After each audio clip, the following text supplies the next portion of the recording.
Uncle हाँ Azlan,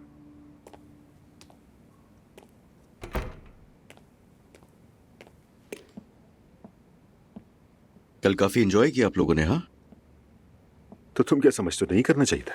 नहीं नहीं अंकल, मैं तो बस वैसे ही कह रहा था। मुझे हैरत है कि शारिक ने कब से खानदान में इतनी दिलचस्पी दिखाना शुरू कर दी। ये तुम कैसी बात कर रहे हो अजलान? धोखा दिया है मुझे आपने। आखिर मैंने क्या गलत किया है?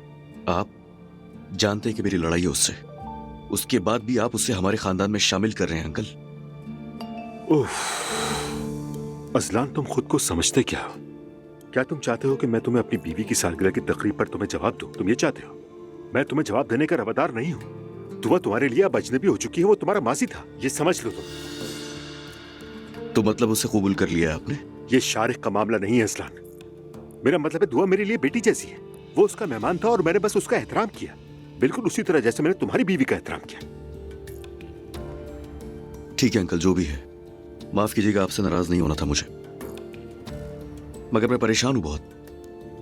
मुझे लगा था आप मेरे साथ खड़े होंगे। देखो मैं किसी के साथ नहीं हूं अजलान, मैं किसी के साथ नहीं हूं, किसी की तरफदारी नहीं कर रहा। तुम समझते क्यों नहीं? और किस तरह समझाओ, तुम ही बताओ। अच्छा ठीक है,